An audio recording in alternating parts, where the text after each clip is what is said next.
Doctor तेज कुमार शर्मा जी, जयपुर से। राधे राधे महाराज जी। महाराज जी, मैं खुद एक कॉरपोरेट जी महाराज जी मैं खुद एक कॉरपोरेट हॉस्पिटल में सीईओ हूँ महाराज जी। बट मेरे को एक थोड़ा सा एक डाउट है महाराज जी। बच्चे अध्यात्म में अच्छा कर रहे हैं, कभी लगता है उन्हें इसी ओर जाना चाहिए, फिर कभी असुरक्षा होने लगती है। बेटी अध्यात्म गायन करती है पर आगे नहीं बढ़ पाती। पूरा परिवार कोई आगे का आध्यात्मिक रास्ता नहीं खोज पा रहा। अध्यात्म को, कॉर्पोरेट लाइफ को और बच्चों का भविष्य कैसे सुनिश्चित करें? आज हम स्कूल के बच्चे खड़े थे तो बच्चों को दुलार करते हैं। जैसे स्कूल के बच्चे आए ना, एक शब्दावली जरूर बोलते हैं उनसे। जैसे छोटे बच्चे कुछ उपदेश करते हैं, 2 लाइन बोला था, उसी में पूरा अध्यात्म है। छोटे बच्चों को या विद्यार्थियों को सबसे पहले ब्रह्मचर्य पर दृष्टि देनी चाहिए। सबसे पहले अगर ब्रह्मचर्य सुरक्षित है तो स्मृति, शरीर बल, सब बल जागृत हो जाएंगे।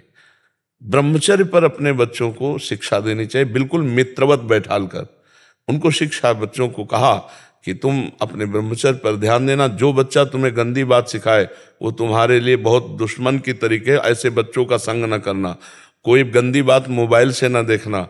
और नाम जप के लिए हम उनसे कहा, अगर 10 मिनट राधा राधा बोलोगे, 10 मिनट, तो तुम देख लेना तुम्हारी पढ़ाई में उन्नति होने लगेगी। थोड़े शब्दों से बोल। तो अध्यात्म को समझने के लिए पहले नींव डालो बच्चों में। कोई, हमने उनसे कहा बड़े होकर कोई नशा मत करना, छोटे छोटे बच्चे, कोई नशा मत करना, ये गंदी बातें जो गर्लफ्रेंड बॉयफ्रेंड ये सब नहीं, ये नहीं। ये व्यभिचार प्रवृत्ति जो छोटे बच्चों में आ गई, ये बहुत हानिकारक है। तो अध्यात्म के लिए नाम जप अत्यंत अनिवार्य है। तो जैसे उनका पढ़ना भी अध्यात्म में अनिवार्य है। जो आधुनिक पढ़ाई है, ये अगर हम काखा गाघा ना पढ़े होते तो हम शास्त्र की बातें न सुना सकते थे। प्रणाम है उन गुरुदेव के जिन्होंने काखा गाघा सिखाया, जिन्होंने बड़ा की मात्रा, छोटी की मात्रा, ये सब सिखाया ना। आज वही काम आया ना शास्त्रों के। तो आधुनिक पढ़ाई व्यर्थ नहीं है, आधुनिक पढ़ाई जरूरी है। तो बच्चों को जो आधुनिक पढ़ाई है वो उनकी पूजा है। जैसे अर्जुन छात्र धर्म से युक्त है तो भगवान कहते युद्ध तुम्हारी पूजा है। तो बच्चों की पढ़ाई उनकी पूजा है, और उस पूजा को पूर्ण करने के लिए 10-15 मिनट माता पिता को चाहिए कि उन्हें नाम कीर्तन या नाम जप में लगावें। महाराज बहुत अच्छा गाती है और सब कुछ करती है, फिर भटक जाती। नहीं नहीं, भटकने का क्या स्वरूप आप दिया, उसके भटकने का क्या स्वरूप? बिल्कुल छोड़ देती है, बहुत अच्छा भजन करती है, बहुत नहीं, छोड़ना तो नहीं चाहिए, गंदी बातें छोड़ना चाहिए, अच्छी बातें नहीं छोड़ना चाहिए। हम अपना एक समय बांधे। देखो, हम ये नहीं कहते कि बच्चे मनोरंजन करें ही ना, नहीं। कोई अच्छा धार्मिक सीरियल जो आपके साथ बैठ के देखा जा सकता है वो दिखाओ। ऐसे मोबाइल बच्चों को जो बड़े बड़े मिल गए हैं, स्मार्ट मोबाइल, और इधर उधर सर्च करने लगे तो बच्चों की बड़ी दुर्दशा हो रही है। आपको तो शायद नहीं पता हो, हमें तो प्रायः ऐसी घटना हमारे पास आती रहती बच्चों की, कि मतलब बड़ी दुर्दशा। एक मन अन्न जब हमारे उदर में जाएगा, एक मन अन्न 40 किलो, तब एक बार संतान उत्पत्ति करने योग्य वीर्य तैयार होता है। 40 किलो पौष्टिक अन्न पाने पर एक बार संतान उत्पन्न करने की क्षमता वाला सप्तम धातु प्रकट होता है। अब जो रोज 2 बार 3 बार इसको बच्चे छीण कर रहे हैं, उनको तो पता नहीं, तो अपनी जीवनी शक्ति, स्मृति सब नष्ट कर रहे हैं। हमें लगता है बच्चों को पहले ये सिखाना जरूरी है कि वो ब्रह्मचर्य से रहें और विद्या को भगवान की पूजा समझे, जो अपनी पढ़ाई है, और 10-20 मिनट नाम संकीर्तन, नाम जप ये जरूर करें। और माता पिता से मित्रवत व्यवहार करें। जैसे अपने दोस्त को हम हर बात बता देते हैं, ऐसे हम अपने माता पिता, और माता पिता को चाहिए कि बच्चे के ऊपर शासन प्यार वाला करे। अगर तुमसे कोई गलती हो जाए ना तो हम आगे खड़े हो जाएंगे। गलती करना मत, अगर गलती हो जाए तो तुम डरना मत, मुझे जरूर बता देना, मैं तुम्हें बचा लूंगा। ऐसे बच्चों से बात की जाती। आजकल माता पिता ऐसी उद्दंडता करते हैं जो बच्चों को संभाल नहीं पाते। फिर बच्चे ऐसी समस्या में फंस जाते हैं कि उनको एक ही रास्ता दिखाई देता है, शरीर को तो इसलिए बहुत संभाल के, ये हमारे देश के भविष्य हैं, जो बच्चे बच्चियां हैं ये देश के भविष्य हैं, इनको सुंदर पढ़ाओ, ये पूजा है आपकी, इनको पढ़ाओ। अच्छा, वृक्ष को जैसे हम सेट करते हैं वैसे ही उसका स्वरूप आ जाता है, बांध करके उसको ऐसे ऐसे इनको हमारे दृष्टि में होना चाहिए। तुम्हें मोबाइल चेक करना चाहिए बच्चों के, पर बड़े चतुर हैं, पूरा उसका डेटा ही उड़ा देंगे, ऐसे बच्चे हैं। पर कोशिश करना चाहिए कि उनकी गलतियों को हम समझें, स्कूल जाना चाहिए, मास्टर से मिलना चाहिए और बच्चों से मिलना चाहिए, क्या चरित्र इसकी जांच करना चाहिए, क्योंकि छोटे छोटे बच्चे चरित्रहीन हो रहे हैं। अगर चरित्रहीन हो गए तो फिर आगे क्या उन्नति करेंगे। तो इसलिए हमारी सबसे प्रार्थना है बच्चों से भी कि आप अच्छे चरित्र वाले बने, और माता पिता को प्रार्थना है कि बच्चों से मित्रवत व्यवहार किया जाए।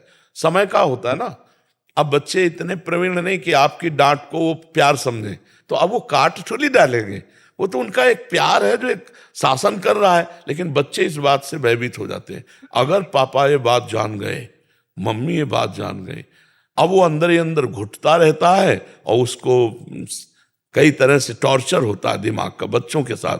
तो हमें लगता है कि ये बच्चों को उन्नतिशील बनाने के लिए परिवार में कोई उनका शोषण न करे, ये भी बात ध्यान रखनी है। परिवार के जन, रिश्तेदार के जन ये शोषण न कर पाए, क्योंकि हमारे पास कई ऐसी शिकायतें आती हैं कि बच्चियों का परिवार में ही शोषण होता है, मामा भांजे, रिश्ते नाते, और यहाँ तक कि कहने में शर्म लगती पिता के द्वारा भी ऐसा, मतलब हमारे सामने। तो ऐसी रक्षा की जाए, हमारे भारत के भविष्य है। तो इसलिए अपने बच्चों का जीवन पवित्र रखो और नजर रखो, कोई रिश्तेदार नातेदार, ये अबोध बच्चे हैं, इन पर कहीं गलत हरकत न कर। हमें लगता है कि हफ्ते में 1-2 बार तो बच्चों के साथ बैठना चाहिए, एकांत में खवा पिया के हंसी खेल करते हुए आज हम लोग बातें करते हैं। फिर उसको कहीं तुम्हें कोई मित्र ऐसा, कहीं कोई रिश्तेदार नातेदार कोई ऐसा, बिल्कुल खुल के बोलो, हम तुम्हारे दोस्त की तरह।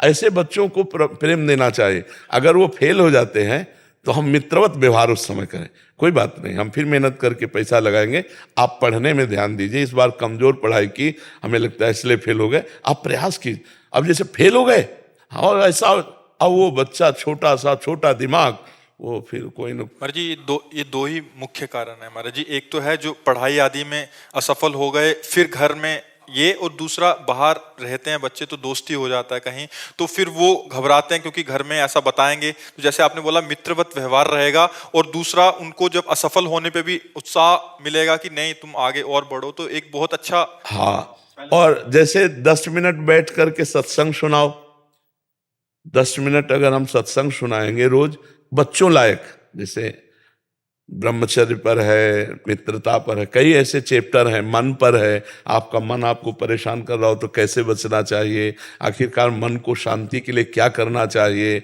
आपके अंदर ये बहुत ओवर थिंकिंग बढ़ रही तो हमें क्या करना, इन सब पर चर्चा हो चुकी है। तो ऐसे सर्च करके और बच्चों को सुनाना चाहिए, थोड़ी देर सत्संग सुनाना चाहिए, तब बात बनती। और बच्चों को शिक्षा देनी चाहिए, रोज उठकर पैर छुओ, मम्मी के पैर छुओ, ऐसे कहना चाहिए, बच्चों को लगाना चाहिए।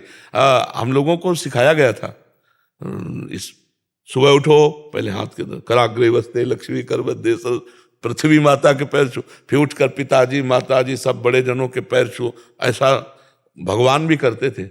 प्रातः काल उठ के रघुनाथा मात पिता गुरु नावयम। कौन सा बच्चा करता है, बिरला ही कोई कर। आप अपने मम्मी पापा के पैर छूते हो? सच्ची बताना रोज। आज का जन्मदिन है प्रभु जी। अच्छा। आज भी पैर नहीं छुए सुबह। तो आप ऐसे ऐसे आपने ऐसे ऐसे कह, झूठ ना मत बोलो। अगर आप कह देते कि मैं नहीं छूता तो मैं प्रसन्न हो जाता, आपने झूठ बोला, ये गलत संस्कार हैं आपके। आप अच्छे बच्चे बनो। बहुत डांट तो लगेगी, डांट से नहीं डरना, लेकिन झूठ से तुम्हारे ऊपर विश्वास खत्म हो जाएगा। नहीं, अब हम आपसे पूछेंगे, आप ऐसा, आप जो बोलेंगे तो मुझे डाउट होगा, पता नहीं झूठ बोल रहा हो। झूठ नहीं बोलना चाहिए जी। आज तक गलती हुई, आज से मैं रोज अपने मम्मी पापा के पैर छूंगा, ऐसा बोलो। रोज अपने मम्मी पापा के पैर छूंगा। हाँ, बहुत सुंदर, इससे बहुत अच्छे आशीर्वाद मिलते हैं मम्मी पापा के।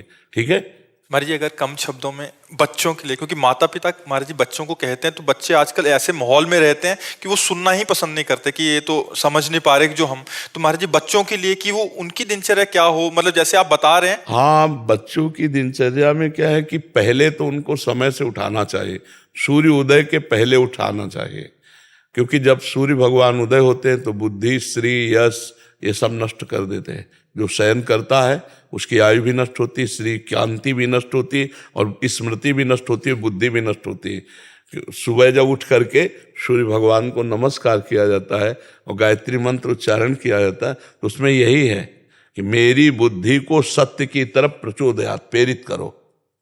जो तो भगवान सूर्य ज्ञान के दाता हैं। अगर बच्चा सूर्य उदय के पहले उठे, फिर तो उसके लिए माता पिता को उठना पड़ेगा महाराज जी। हाँ, पर आज की दिन आज की दिनचर्या है 2-3 बजे सोना और 11 बजे उठना, तो हमारा तो कोई मेल ही जोल नहीं पाता है। हमारा तो 11 तो कम में 2 बजे उठते हैं। दिन में, हाँ दिन में। अब बताओ 2 बजे नहीं, 2 बजे रात्रि के उठते तो हमारे से मिल जाती बात की, और 2 बजे रोड में आ जाते। अब कैसे हम दिनचर्या बताएं जब प्रातः की दिनचर्या ही नहीं बन पाएगी। हाँ, तो जैसे अब ये दिनचर्या करके और बच्चों को तांबे के पात्र में रखा हुआ जल अगर पिलाया जाए, वज्रासन में बैठकर पिए, थोड़ा टहलो, सौंच जाओ, स्नान करो, 10 मिनट व्यायाम करो और इसके बाद अपनी पढ़ाई पे लगो।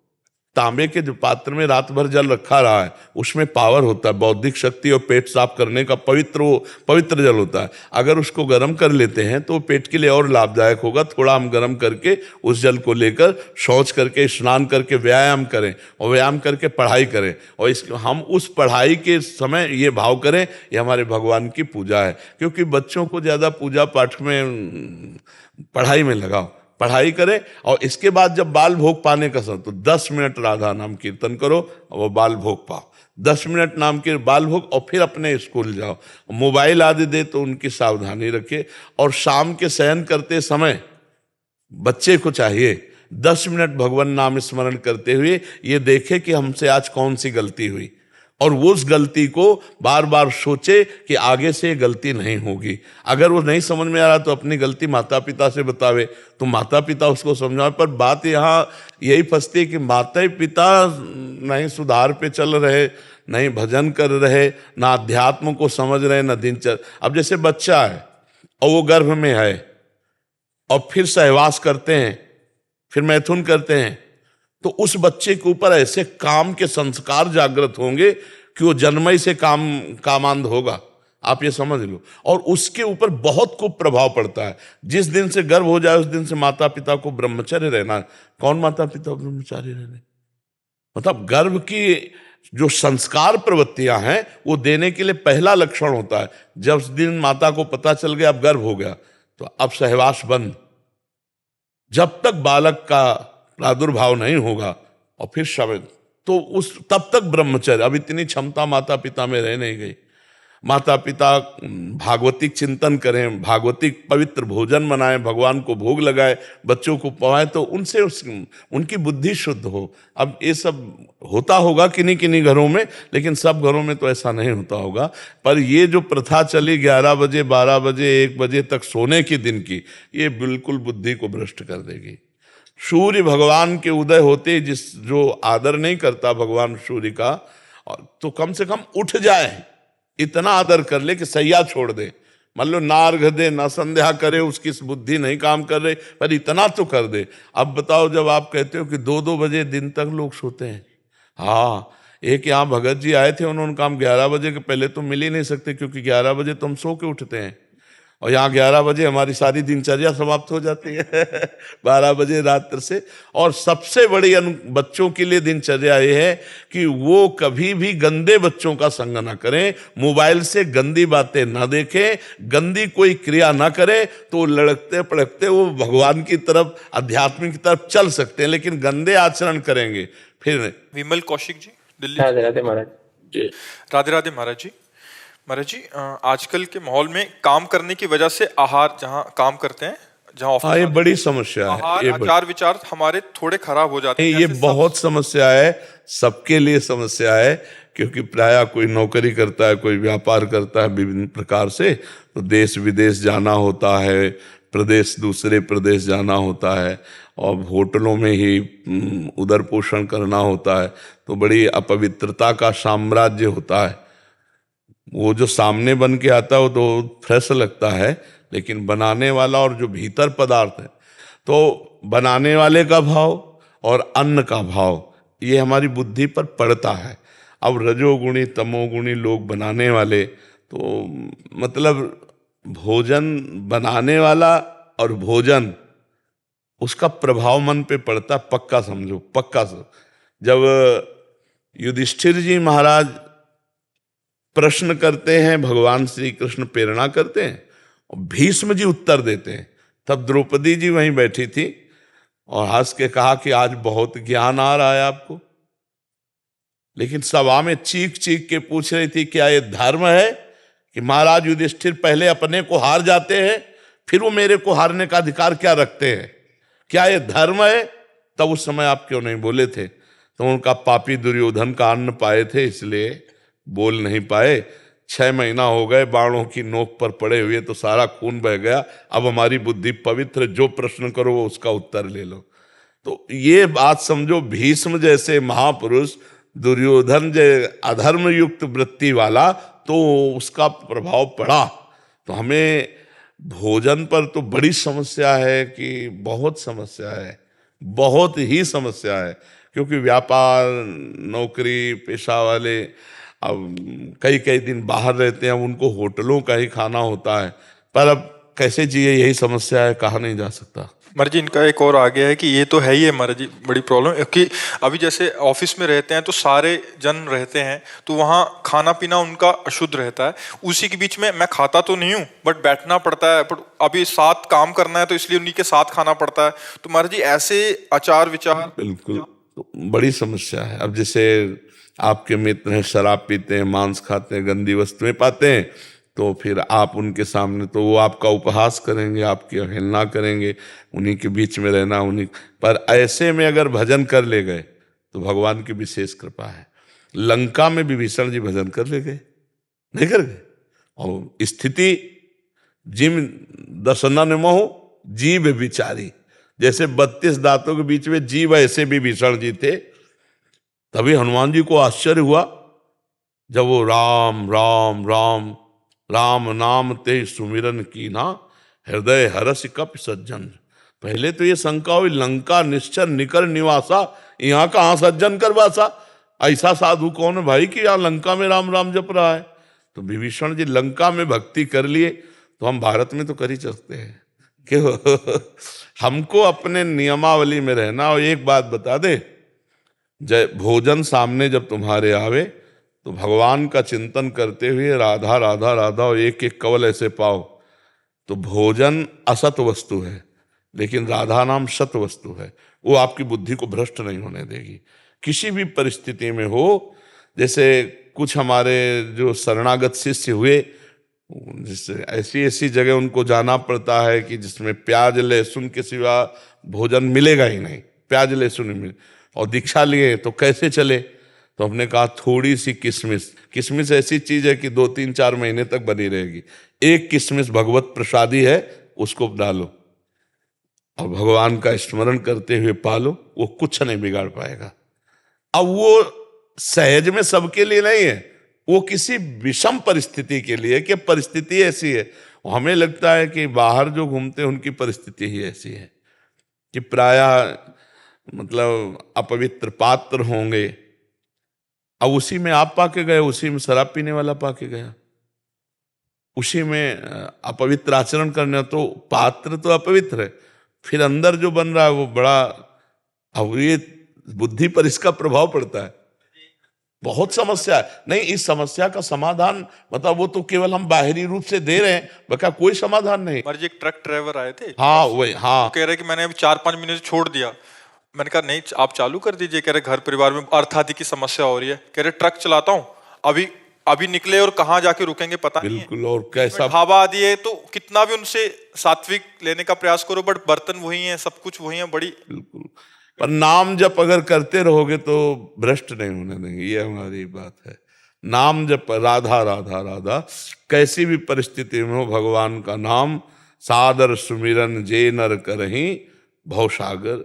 बिल्कुल गाय के खुर को जैसे पार करना कठिन नहीं होता, गोपद इतर है।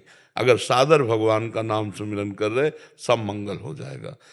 बकाया खान पान की पवित्रता तो बहुत ही समस्या है, बहुत ही समस्या है, पर जीना पड़ेगा। इसीलिए रोगों की बाहुल्यता हो रही, ब्लड प्रेशर हाई, लो, शुगर, कैंसर तो ऐसे हो रहा है जैसे बुखार होता है, इनको बुखार हुआ उनको बुखार, ऐसे कैंसर हो रहे हैं। ये खान पान की गलत सामग्रियां। अब अंदर कोई लोहे की मशीनें थोड़ी लगी आते हैं, अब किसी भी तरह के ऐसे केमिकल जाएंगे जो दूध में पड़े हुए हैं या अन्य पदार्थों में, तो नुकसान ही करेंगे। भगवान बचावे। अब कैसे कैसे कैसे जिया जाए, बहुत समस्या है। जो बाहर भ्रमण करते, हमारे अपने लोग हैं तो एक सीमा में है कि भाई ऐसे कर लो ऐसे कर लो, एक आदमी के लिए 4 आदमी के लिए व्यवस्था हो सकती है, लेकिन अब जो भ्रमण करते हैं जो ऐसे, बहुत समस्या है। तो इसलिए अपने घर में बनाओ, आटा ले आओ और भगवान को भोग लगाओ, खाओ, तो भाई पवित्रता। नहीं तो बहुत कठिन बच्चा। अब नाम का सहारा लो, कलयुग केवल नाम आधारा। इसीलिए गोस्वामी जी ने कह दिया केवल, केवल शब्द लगा दिया कि संयम, नियम, व्रत, उपवास, ये सब कलयुग में भगवत प्राप्ति नहीं करा पाएंगे। कलयुग में भगवत प्राप्ति केवल नाम से। कलयुग केवल नाम आधारा, सुमिर सुमिर न उतर ही पारा। तो बस राधा राधा राधा बच्चा, और जो मिले उसे भगवान को अर्पित करो। भगवान का नाम जप करते हुए पाओ, बुद्धि भ्रष्ट नहीं कर पाएगा, क्योंकि नाम चल रहा है ना।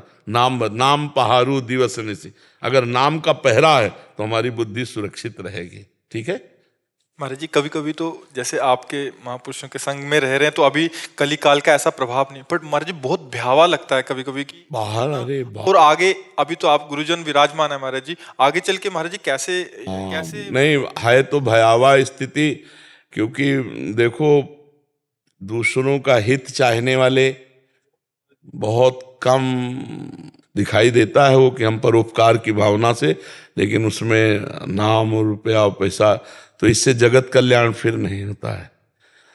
अब जैसे श्री स्वामी राम सुखदास जी महाराज थे, निष्काम संत, कभी अपने लिए कुछ, अब गए तो मानो भारत का भाग्य लुट गया। ऐसे संत जो देश मंगल के लिए, जगत मंगल के लिए बहुत कम, मतलब बहुत कम, वो बहुत विचित्र है, मतलब बहुत विचित्र सम। अब ये है कि कलिकाल बढ़ेगा इसी से, जब परमार्थिक संत अंतर ध्यान हो जाएंगे। अभी तो अंगुलियों में गिन सकते हैं, ये तो नहीं कह सकते कि बहुत है, अंगुलियों में गिन सकते हैं निष्काम संत, जिनका उद्देश्य है भगवान की आज्ञा से भगवान का जस गाना, भगवान के लिए गाना, भगवत स्वरूप जगत का मंगल। सर्वे भवन्तु सुखिना सर्वे संत निरामया, ये बिरले ही हृदय से। बाहर तो, लेकिन अंदर की लालसा क्या है, उसी से जगत मंगल होता है।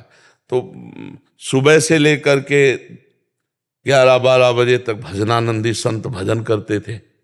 सुबह 3 बजे 2 बजे बैठ गए और उस भजन का जगत मंगल के लिए प्रयोग करते थे। अब हर समय कान में मोबाइल है, अंतर्मुख कब होने गए? सोचो, वो कुन करता रहता है, थोड़ी देर में अंतर्मुख कब होंगे? 8 घंटे 10 घंटे लगातार मंत्राकार वृत्ति, तब कहीं भगवदानंद की स्फूर्ति होती थी। अब ऐसे ऐसे प्रपंच फैल रहे हैं कि केवल एक तरह से समझ लो नाटक जैसा हो रहा है। असलियत में वो जो बात है ना, वो बहुत मुश्किल की बात रह गई। जो भगवान की प्राप्ति कराने वाला मार्ग है वो गुप्त होता जा रहा है, निष्काम। और अगर हम सेवाएं हैं, जैसे मान लो संत सेवा, भगवंत सेवा, गुरु सेवा, तो भगवान अपने आप व्यवस्था करते हैं, भगवान व्यवस्था करते हैं। अन मांगे आगे आवे को जीव पर लाए। अब ये बात समझ में नहीं आती, उनके भरोसे होके देखो, भगवान के लिए करके। तो अब जगदीश्वर का भरोसा कम रह गया, रुपया का भरोसा ज्यादा रह गया, बैंक बैलेंस का भरोसा नहीं। वो तो रुपया का जहां महत्व है वो अध्यात्म नहीं हो सकता, ये भी पक्की बात समझो। जहां अध्यात्म का महत्व है, रुपये का महत्व नहीं होगा। 3 चीजें अध्यात्म में रद्दी कर दी जाती हैं, कंचन, कामिनी और कीर्ति। यह अध्यात्म है और आज प्राण दिए हम इसी के लिए, और इन्हीं का अध्यात्म भंजन करता है, खंडन करता है। पुत्रैषणा, वित्तैषणा, लोकैषणा, इसको जो मिटा दे वो अध्यात्मवान, वही भगवान को बड़ा, मतलब जो सही मार्ग है ना वो छुपता चला जा रहा है। शास्त्रों की व्याख्या हम अपने अनुकूल करने लगे हैं, धर्म के अनुकूल नहीं, अपने अनुकूल करने लगे। बड़ा मतलब, तो इसलिए बहुत भगवान की कृपा है, अभी अवसर है, निकल चलो, भगवान का नाम जप करो, अपने कर्तव्य को पूजा समझो, कोई नशा मत करो, पराई माँ बहन बेटियों की तरफ काम दृष्टि न रखो, साधु हो, घर में रहते हुए साधु हो। तुम्हें कहीं और भागने की जरूरत नहीं हो, चाहे जहां भाग के जाओ, माया सब जगह है। कोई ऐसी जगह बताओ जहां माया ना हो, और कोई ऐसी जगह बताओ जहां भगवान ना हो। तो जब कहीं भी भाग के जाओ तो माया मिलेगी ना, तो ऐसे ही कहीं भी भाग के जाओ तो भगवान मिलेंगे ना। तो तुम्हारे घर में भी तो भगवान है, जब सर्वत्र है तो तुम्हारे घर में भी है। और अगर माया सर्वत्र है तो कहीं गुफा में जाओगे तो वहीं भी माया पहुंच जाएगी, भागने की जरूरत नहीं। नाम जप करो, कोई गंदा नशा न करो, कोई गंदा आचरण न करो, बढ़िया जीवन है। और भगवान की प्राप्ति सहज में होती है, ध्यान रखना, सहज हो जाओ, भगवान के हम हैं। बिगड़ी जन्म अनेक की वही सुधरे आज, होई राम को। पहली बात भगवान के हो जाओ, फिर नाम जप, तुलसी तज कुसुमात, गंदे आचरणों का त्याग करके भगवान का नाम जप करती है, सबको भगवत प्राप्ति हो सकती है। पर नाम जपना बहुत कठिन है, गंदे आचरणों का त्याग करना बहुत कठिन है। और हम श्री भगवान के, श्री भगवान हमारे, ऐसा हर समय ठसक रहना ये बहुत कठिन है। अगर यही धारण कर ले तो मंगल हो जाए। आदित्य जी उत्तराखंड से। राधे राधे। राधे राधे महाराज जी, आपके चरणों में कोटि कोटि प्रणाम। महाराज जी, हम जैसे ही थोड़ा नाम जप संग्रह करते हैं, वो संसारिक कर्म करते हुए विषय विकारों के छिद्र से खर्च हो जाता है। महाराज जी, हम नाम तो खर्च नहीं होता, किसका है? नाम नहीं खर्च होता, नाम अविनाशी है। वो ऐसा नहीं कि तुम्हारे किसी पाप कर्म से नष्ट हो जाएगा। पाप कर्म अलग डिपार्टमेंट है, और ये भगवान का त्रिगुणातीत अविनाशी सच्चिदानंद नाम अलग है। उसका आपको दंड मिलेगा जो पाप करोगे, लेकिन ये नाम आपकी उन्नति करेगा, आपको भागवती घसीटेगा भगवान की तरफ, आपकी बुद्धि में चलन पैदा करेगा कि आप गलत कर रहे हैं। अगर और नाम बढ़ा दें तो पाप और पाप की प्रवृत्ति दोनों का नाश करके वो सच्चिदानंद सुख, नाम कभी नष्ट नहीं होता। जैसे भगवान अविनाशी है ना, ऐसे भगवान का नाम अविनाशी है। मानो आप 10 माला नाम जप करते हैं, फिर आपकी मनोवृत्ति गंदे आचरण में जाती है, आप उसे नहीं रोक पा रहे हैं, तो उसका दंड मिलेगा आपको, लेकिन इसका पुरस्कार मिलेगा। और ये नाम अविनाशी आज नहीं, आज अभी से लेकर अनंत काल तक आपको सुख देता रहेगा। नाम में बहुत सामर्थ्य है। अब ये कि जैसे गेहूं आज वो तो आज ये नहीं काट लोगे, उसके लिए 6 महीना फसल तैयार करनी होती है। ऐसे वर्तमान का जपा हुआ नाम वर्तमान में ही काम कर रहा है। जैसे व्यक्ति भूखा हुआ बहुत दिन का हो और एक एक कवल भोजन पावे तो तृप्ति, पुष्टि, क्षुधा निवृत्ति हो रही है, पर उसे पता नहीं चलेगा। उसे पता चलेगा जब कम से कम आधा पेट हो जाए। ऐसे ही हमारा भजन जब कम से कम 12 घंटा होने लगे, तब हमारी समझ में आएगा कि भजन का आनंद क्या है। एक कवल भी अपना काम कर रहा है, ऐसे एक एक नाम जो जप कर रहे हैं तो संसार से निवृत्ति, परमात्मा के स्वरूप का ज्ञान और प्रेम, ये तीनों बराबर बढ़ते हैं। लेकिन पता तब चलेगा जब आधा पेट कम से कम भोजन हो जाए। ऐसे कम से कम आधा समय हमारा भजन में जाने लगे, 12 घंटा उठते बैठते चलते फिरते भगवान का, तब उसको समझ में आएगा। नाम अविनाशी, इसका कभी नाश नहीं होता। इसको खूब जपो और कोशिश करो कि हमारे द्वारा कोई पाप कर्म ना हो। अगर भूल चूक से हो जाते हैं तो भगवान से प्रार्थना करो कि आगे बार हमको सामर्थ्य दो कि मैं अगली बार ना कर पाऊँ। भगवान ऐसी कृपा करेंगे। हम लोग बहुत फिसड्डी स्वभाव के हैं, जरा में फिसल जाते हैं, तो हमें थोड़ा ज्ञान हो भगवान के भजन से कि हमारा मार्ग क्या है, सुख क्या है, किसमें सुख है, तो हम सही मार्ग का चयन कर पाएं। पर बड़े बड़े ज्ञानियों को भी फिसला देती है, ऐसी भगवान की माया है। चूक हो जाना कोई बड़ी बात नहीं है, चूक सबसे होती है, लेकिन बार बार चूक होना है नहीं, चूक सबसे होती है लेकिन बार बार चूक होना, फिर वो चूक ना होकर वो अपराध बनता है। मतलब एक बार हमसे तो चूक हो गई तो राहती न प्रभु चित चूक किए की, करत सुरति सयबार ही की। प्रभु अपने जनों के द्वारा चूक हुई को हृदय से नहीं देखते, उसके हृदय की बात को ये करना नहीं चाहता था, पर मेरी माया की प्रबलतावश ये चूक। लेकिन बार बार को चूक नहीं कहते, बार बार को अपराध कहते हैं।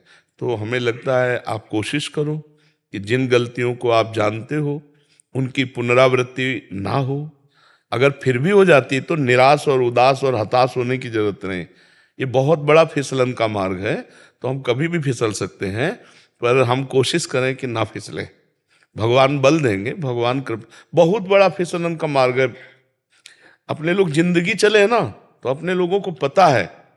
देखो, तुम्हें भूख लगी, भोजन पा लिया तो तुम भूख का स्वाद क्या जानो? तुम्हें भूख लगी, भोजन पा लिया तो तुमने भूख का स्वाद क्या चखा है? तुम्हें काम पीड़ा लगी, भोग कर लिया, तुमने काम की जलन को क्या जाना? तुम्हें जो लगा वो सब है, लेकिन जो लगे उसको सह जाए तब पता चलता है त्राहिमाम त्राहिमाम, प्रभु कितना जलन देते हैं ये संसार के विषय, ये भोग।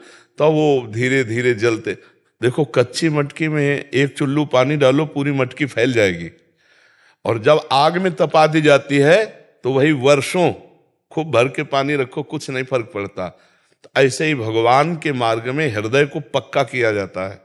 ये काम क्रोध लोभ मोह मद मत्सरी आग है, ये अग्नियां जलाती हैं, और जो सह गया वो भगवान को प्राप्त हो गया। यम ही न व्यथ्यन्ते ते पुरुषम पुरुषर्षभ सम दुखा सुखाधीरम स्वअमृतत्वाय कल्पते। वो अमृत पद का अधिकारी हो जाता है जो इन वेगों को, काम का वेग, क्रोध का, भूख का, प्यास का, वाणी का, अहंकार, इन सब वेगों को जो भगवान का आश्रय लेकर सह जाता है। पर है बहुत कठिन। बातें बना लेना बहुत सरल है, लेकिन है बहुत कठिन। अगर इस कठिनता को सह गया तो भगवत प्राप्ति निश्चित हो जाती है। इसलिए पहला विश्वास करो कि आपके द्वारा जपा हुआ नाम आपके बैंक लॉकर में बिल्कुल सुरक्षित रखा है, उसकी हानि नहीं हो सकती। आपके द्वारा जो पाप कर्म हो रहे हैं उनका दंड मिलेगा, और उनका दंड बड़ी सम्मान से मिलेगा। देखो, बड़े आदमी का अगर कोई सबसे बड़ा पदाधिकारी हो और उसके परिवार के सदस्य से गलती हो जाए तो बहुत कुछ उसे सुविधाएं मिलती हैं। ऐसे हम सबसे बड़े प्रभु के हैं। अब अगर हमें गलती भी होगी ना तो हमें बड़ी सुविधाएं मिलेंगी। जैसे काशी में एक प्रिया प्रीतम के उपासक रहते थे, वृंदावन के प्रिया प्रीतम। वो कभी विश्वनाथ जी के दर्शन करने नहीं जाते थे। प्रिया प्रीतम के 8 पैर सेवा में लगे रहते थे, तो कहीं जाने की जरूरत भी नहीं। तो विश्वनाथ जी के एक बड़े ज्योतिषाचार्य जो प्रथम पार्षद थे, उनको बड़ी जलन हुई। उनका बड़ा नाम यश था प्रिया प्रीतम की जो उपासना, कि ये इतने बड़े भक्त होकर के वैष्णवा नाम यथा शंभु, भगवान शंकर के दर्शन विश्वनाथ जी की नगरी में रह के करने नहीं आते। तो उन्होंने विचार में लिखा था, कल म्लेच्छ सेना आएगी और उनका सर्व विनाश कर देगी। तो उन्होंने कहा हाँ, ये फल तो होना ही चाहिए जो विश्वनाथ जी से विमुख है। और वो 12 बजे म्लेच्छ सेना आएगी, तो 12:30 बजे पहुंचे कि देखें अब तो सब विध्वंस हो गया होगा। तो जो वैष्णव थे वो स्नान कर रहे थे, वहां कुछ विध्वंस नहीं हुआ। तो उनका मेरी ज्योतिष भगवान शिव के द्वारा दी हुई है, ये कभी व्यर्थ हो नहीं सकती। तो जब वो नहा के आए स्नान करके, तो उनका वैष्णव से कहा कि महाराज आपका तो इस समय हमारी ज्योतिष कह रही म्लेच्छ सेना आना चाहिए और वो विध्वंस करना चाहिए। तो उनका आई थी और विध्वंस कर गई। तो बोले क्या विध्वंस, यहाँ तो सब ऐसा है। बोले नहीं, जब भोग लगा रहे थे ठाकुर जी का तो हम ऐसे हुए, तो हमारे ध्यान में तंद्रा सा आ गई, और तंद्रा में देखा म्लेच्छ सेना आई और सब विध्वंस कर गई। तभी तो नहा के आए कि चलो ऐसे ही सही, पर म्लेच्छ छू गया तो इसलिए ना, प्रगट में कुछ नहीं हुआ। इतना बुरा प्रारब्ध उनके तंद्रा में स्वप्न जैसा बन के निकल गया। ये बुरे से बुरा प्रारब्ध भी भक्त का ऐसे निकल जाता है जो नाम जापक है। बहुत बुरा प्रारब्ध, जैसे बहुत बुरा प्रारब्ध है इस शरीर का, लेकिन भगवान हमारी दिनचर्या चला रहे हैं। 12 बजे रात्रि से दिनचर्या, प्रारब्ध है, पर कितना सुंदर भगवान कटवा रहे हैं। नहीं यही अस्पताल में पड़े काट सकते हैं। भगवान हमारे से कथा चर्चा प्रश्न उत्तर भजन साधन जो हमारी दिनचर्या है वो करा रहे हैं। अब ये बुरा प्रारब्ध किसी जन्म का भयंकर पाप आकर के टूट पड़ा और भगवान के भजन ने संभाल लिया। भगवान की शरण में है तो देखो आपके सामने बैठे हैं, प्रश्न उत्तर कर रहे हैं, भगवत चर्चा कर रहे हैं, आरती सेवा पूजा पाठ सब चल रहा है। अगर हम भगवान की शरण में ना होते तो दुर्गति हो जाती। तो देखो ये हम इसलिए उदाहरण दे रहे हैं कि भजन अपना प्रभाव दिखा के रहता है। अगर भजन भगवान का जीवन में ना किए होते तो बहुत दुर्गति होती है। लेकिन इसके सोचने का समय नहीं, हर समय एक नया आनंद, एक नया उत्साह, एक नई प्रफुल्लता भगवान देते रहते। ये भगवान की शरण की बात। और ये शरीर तो जाएगा ही जाएगा, आज नहीं तो कल जाएगा, पर जहाँ जाना है वहाँ पास हो गया है, अब कोई चिंता नहीं है। भजन कभी निष्फल नहीं होता, भजन कभी नष्ट नहीं होता, और भजन करने वाले के जीवन में कभी धोखा नहीं होता। संसार धोखा दे सकता है, भगवान का नाम नहीं। इस भजन सारथी सुजाना, भगवान का नाम वो सारथी है कि आपको ऐसे मार्ग में ले जाएगा जहां परमानंद परम सुख मिले, इस लोक में भी और परलोक में भी। पक्का मानो। भगवान की कृपा का हम तुम्हें कैसे बताएं। ये सब रूपों में भगवान है, सब रूपों में भगवान हमें प्यार दे रहे हैं। जपते रहो, परिणाम में देख लेना। वो मंगल होगा कि जैसे तुम हम कह रहे ना ऐसे तुम कहोगे। अगर हमको अनुभव ना होता, हमको ये सब, ये तो बाहरी बातें तुम्हें बता रहे हैं, अंदर की बात तो बता ही नहीं सकते। वाणी की सामर्थ्य नहीं है कि जो जीवन का लक्ष्य है वो भगवत प्राप्ति है, और भजन के द्वारा ही सारे सुखों का तुम संग्रह कर सकते हो। अगर भजन नहीं है और सब सुख तुम्हारे पास है तो तुम खुश नहीं रह सकते। देख लेना, तुम शीतल नहीं रह सकते, तुम्हारा हृदय ठंडा नहीं हो सकता। हर्षित होगे, शोकित होगे, कामनाओं की भीड़ लगी रहेगी। आप सब देख लो ना, हृदय क्या ऐसा कहता है, अब कछुनाथ न चाहिए मोरे। ये तभी होता है जब भजन होता है। जब भजन डट के हुआ, जहां भगवदानंद मिला तो वह हृदय से निकलने लगता है, कुछ नहीं चाहिए, कुछ नहीं चाहिए प्रभु। और जिसके हृदय में कोई चाह नहीं होती वो बादशाह का बादशाह है। चाह मिटी चिंता मिटी मनुआ बेपरवाह, जिनको कछु न चाहिए वो शाहन के साथ। इसलिए खूब नाम जप करो, पाप कर्म से जितना बन सके बचाओ, अपने को गंदा होने से बचाओ। कपड़ा धोए और फिर गंदा करें, फिर धोए फिर गंदा करें, तो इससे तो हमारा समय बर्बाद हो रहा है। जब हमको साफ करना ही है तो गंदा क्यों करें। हम थोड़ा गंदगी से बचे, गंदे आचरणों से बचे, जिससे हमारे हृदय में नाम का प्रकाश हो। शेरी जी हैदराबाद से। राधे राधे महाराज जी। महाराज जी, पूर्व जन्म के अच्छे कर्म और भगवत कृपा में क्या अंतर है? कैसे समझें कि कौन से पूर्व जन्म के अच्छे कर्म है और कौन से भगवत? हाँ, 2 प्रकार के कर्म होते हैं, एक शुभ और अशुभ।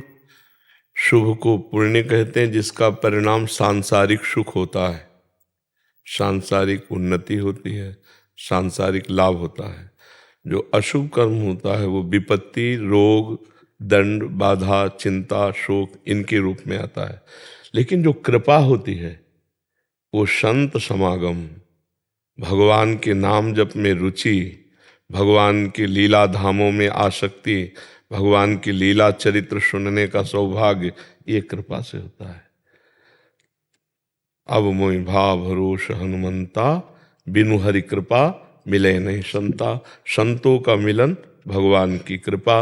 अब धाम आए तो प्रथम यथामति प्रणमो श्री वृंदावन अति रम्य, श्री राधिका कृपा बिनु सबके मन न गम्य। महारानी जी की, प्रिया जी की कृपा के बिना कोई मन से भी नहीं सोच सकता कैसा होगा वृंदावन। अगर वृंदावन आए हो तो मेरी लाडली जी ने अपार कृपा की है। जिनको वृंदा विपिन है, कृपा तिन्हीं की है। कृपा शब्द आता है। अब नाम जब तो हरिवंश कृपा, हरिवंश कहें, हरिवंश कहें, हरिवंश लहें। प्रभु की कृपा से ही प्रभु का नाम जप किया जा सकता है, और जो प्रभु का नाम जप करता है वो प्रभु की कृपा से प्रभु को प्राप्त करता है। तो कृपा में और शुभ कर्मों में अंतर ये है कि शुभ कर्म आपको बहुत से बहुत सांसारिक लौकिक सुख, लौकिक अनुकूलता, लौकिक स्वस्थता, लौकिक संपत्ति दिला सकते हैं, लेकिन मन की शांति नहीं। और भगवान की कृपा से साधु समागम, नाम में रुचि, धाम में प्रीति, भगवत लीला कथा श्रवण में रुचि, इससे परम शांति की प्राप्ति होती है, परम आनंद की प्राप्ति होती है। बात समझ में आया? कृपा और शुभ कर्मों में जमीन आसमान का अंतर है।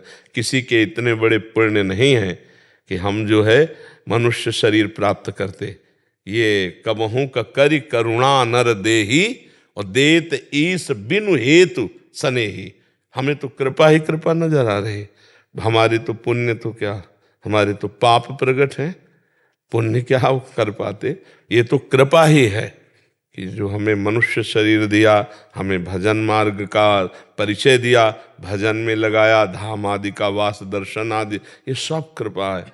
सब पर कृपा बरस रही है। बस उस कृपा की अवहेलना करके जो भगवत विमुख आचरण किए जाते हैं, इसलिए कृपा का अनुभव नहीं हो रहा। नहीं, भगवान कह रहे सब पर मोर बराबर दया, बराबर दया भगवान की, सबके ऊपर बराबर कृपा है। अब हम भगवान की कृपा का आस्वादन करें। जैसे हम ऐसे करें तो कुछ नहीं पी सकते, ऐसे करें तो पान कर, तो भगवान की कृपा बरस रही, हम उसका पान करें, नाम जप करें, पापाचरण न करें, भगवान की कथा सुने, माता पिता की आराधना करें, परिवार में सुख भावना लाएं, सब में भगवत भाव करके सब कुछ। अभी कृपा, अभी आपका हृदय कहने लगेगा हमारे ऊपर बहुत कृपा है, अभी कहने लगेगा हमारे ऊपर बहुत कृपा है भगवान की। हर परिस्थिति में कृपा ही कृपा अनुभव होती भक्त को, कभी अकृपा का दर्शन नहीं होता। हमारे भगवान ऐसे कृपालु हैं, जन अवगुण प्रभु मान न काऊ, दीन बंधु अति मृदुल स्वभाव। तो कृपा तो अलौकिक होती है, और ये जो पुण्य होते हैं वो लौकिक होते हैं। वो लौकिक लोग पर लोग के सुख दे सकते हैं, वो भगवान की प्राप्ति नहीं करा सकते हैं। हाँ, एक पुण्य है साधु सेवा। अगर संतों की सेवा बन गई तो ये पुण्य जो है भगवान की प्राप्ति करा देगा। अगर सुकृत कहा जाए तो यही, कदा वा खेलंतो ब्रजनगर वीथीश हृदयम हरंतो श्री राधा राधा ब्रजपति कुमारो सुकृतिना। सुकृति माने पुण्यवान। ऐसे किसी पुण्यवान को गलबहिया दिए हुए प्रिया प्रीतम वृंदावन में चित्त का अपहरण कर लेते। कौन? जो रसिक चरण सेवी है। क्योंकि रेमन रसिकन संग बिन रंच न उपजय प्रेम। अगर भगवत प्रेमी महात्माओं की चरण सेवा बन जाए तो ये सेवा भगवत प्राप्ति करा सकती है, और किसी पुण्य में ताकत नहीं। वो तो लौकिक सुख दे सकते हैं। पुण्य क्षीणे मृत्यु लोके विसंति, आप स्वर्ग आदि जाकर भोग कर सकते हैं, फिर यहाँ आना पड़ेगा। आना जाना मिटता है भगवान की कृपा से, संतों की कृपा से। भगवान की कृपा से संत मिलते हैं, और संत की कृपा से भगवंत मिलते हैं। पक्का समझो, भगवान के अगर प्रेमी जनों का संग न हो तो भगवान की प्राप्ति हो ही नहीं सकती। विभीषण जी की शुद्ध शरणागति हनुमान जी के मिलने के बाद हुई नहीं, तुरंत लंका से निकल पड़े भगवान के भरोसे। नहीं तो भजन तो बहुत दिनों से कर रहे थे, पर जब हनुमान जी का दर्शन हुआ तब विश्वास हुआ कि भगवान की मेरे ऊपर बहुत अनुग्रह कृपा दृष्टि है, और छोड़ करके भगवान की शरण में आ। संत मिलन मतलब भगवंत मिलन का पहला सोपान शुरू हो गया। अगर संत मिले तो मतलब भगवान के मिलने की अब हमारी पहली सीढ़ी तैयार हो चुकी। अब इसी से अध्यात्म की भूमिका बढ़ने लगती है। यदि हम उनकी आज्ञा पे चलें, उनकी बात माने, उन पर विश्वास करें, उनकी बात पर विश्वास करें, तो भगवत प्राप्ति। तभी भगवान श्री राम जी नहीं कह रहे, प्रथम भगति संतन करि संगा, दूसरी रति मम कथा प्रसंग। पहली सीढ़ी, पहली भक्ति। भगवान अगर संत समागम कर दे, इससे बड़ी हमारे ऊपर कृपा नहीं हो सकती। सुत दारा धन लक्ष्मी पापियों के घर हो, संत समागम हरि कथा तुलसी दुर्लभ, उमा संत समागम सम न लाभ कछु आन। तात स्वर्ग अपवर्ग सुख, धरी तुलाए कंग, तूलन ताय सकल मिली, जो सुख लव सत्संग। क्षण मात्र के भगवत प्रेमी महात्मा के संग से जीवन के जन्म संचित कर्म भस्म हो जाएं। अगर उनकी हम बात मान ले और चल पड़े, बात मान ले, बात ना माने तो फिर अगम्य हो। महासंगस्त दुर्लभ हो पर अगम्य हो, बात मान ले तो अमोघस्य, निश्चित भगवत प्राप्त। अभिजीत विशेन जी लखनऊ से। राधे राधे महाराज जी। राधे राधे महाराज जी। महाराज जी, क्या संतों के आशीर्वाद से व्यक्ति का भाग्य बदल सकता है या भाग्य परिवर्तन के लिए स्वयं के कर्म ही प्रमुख भूमिका निभाते हैं? हाँ, ये बात समझना है कि संतों के आशीर्वाद से हमारे कर्म सुधरते हैं। हमारे जो कर्म हैं, कुकर्म की तरफ जा रहे थे, अब वो सुकर्म होने लगते हैं और फिर गुणातीत होने लगते हैं। जो अहंकार रहित कर्म होता है वो गुणातीत स्थिति को प्रदान करता है। जो अहंकार युक्त होता है वो गुण के अंतर्गत कर्म। पहले हमारे कुकर्म सुधरेंगे, सुकर्म होंगे, फिर सुकर्म का कर्ता भाव भी जाएगा। ये संत आशीर्वाद है। ऐसा हम नहीं मान सकते कि वो तेज निकला जैसे पोस्टर में नहीं बनाए होते हम। हाँ, ये बातें हमें थोड़ा कम समझ में आती है। जब फूंक मार दिया नहीं नहीं, ये तो हमारी समझ की परे की बात। या फिर प्रश्न किया नहीं, हाँ, ये हमारे समझ की परे की बात है। वो जब भगवान समझा देंगे तो आपको बता देंगे। अभी हमें इतना ही समझ में आया है कि संत संग से हमारी जो कुमति है वो सुमति में बदलती है। हमारे अंदर विवेक जागृत होता है, सत असत का निर्णय होता है, असत का त्याग करके सत में स्थिति होती है। बिनु सत्संग विवेक न होई, राम कृपा बिनु सुलभ न सोई। संत संग का फल क्या है? ये विवेक होना। विवेक होना नहीं, अब ऐसे वैसे वाली बात तो हमें समझ में नहीं है। हाँ, इतना हम जरूर देखा कि सिद्ध महात्मा जन, जैसे आप प्रियजन हो उनके, और कोई बुरा प्रारब्ध आपको परास्त करने वाला हो, आप सेवा में हो, तो आप जान नहीं पाए, वो अपने ऊपर प्रारब्ध ले लिए, खुद भोग लिए। ऐसे नहीं, ऐसे आज तक अब हो तो रहा है, बहुत ऐसा नहीं हो रहा, लेकिन हमने ऐसा शास्त्रों में नहीं पाया। कहा मुनीस हिमवंत सुनु, जो कछु लिखा लीलार, देव दनुज मुनि नाग नर, को न मेटनी हार। आप जरा इस दोहा पर ध्यान दीजिए। सुनहु भरत भावी प्रबल, बिलखि कहो मुनिनाथ, हानि लाभ जीवन मरण जस अपजस विधि हाथ, को न काहू के सुख दुख कर दाता, निज कृत कर्म भोग सुनु भ्राता। अवश्य में भोक्तव्यम कृतम कर्म शुभासो। हमारा भजन, हमारी साधना हमारे लिए नहीं है, वो सब आपके लिए है, जगत के लिए। सर्वे भवन्ति सुखना सर्वे संत निरामया। हमारा तो हो गया, हम तो फ्री में नौकरी कर रहे हैं आपके लिए। सच्ची मानिए, हमारे जीवन का उद्देश्य अब हमारा नहीं है, हमारे जीवन का उद्देश्य आप है। संत साहित्य पर हाँ, हमारे जीवन का उद्देश्य आप है। अब यह है कि इसमें जितनी बातें आप पकड़ोगे और चलोगे, जैसे आप कह रहे हैं अब मुझे मीठा लगने लगा परमार्थ, अब मुझे अच्छा लगने लगा, मैंने गंदे भोजन त्याग दिए, गंदा पेय त्याग दिया, ये है कृपा। इसे ये सभी मुझे तो नहीं समझ में आया, जादू टोना जंतर मंतर ऐसे।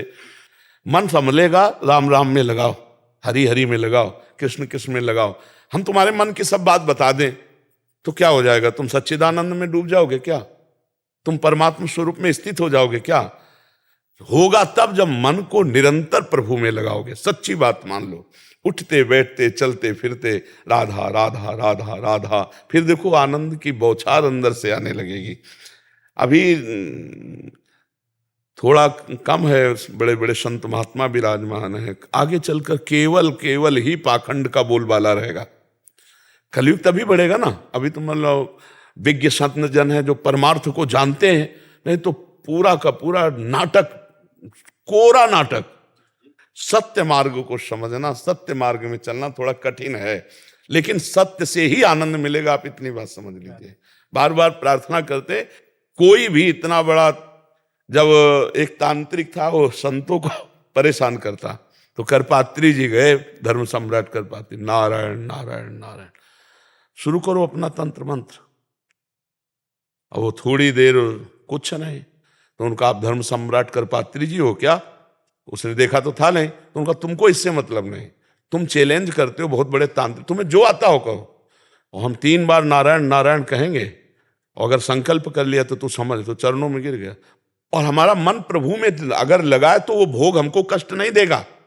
यही उपाय है। सा वही मना कृष्ण पदारविंद।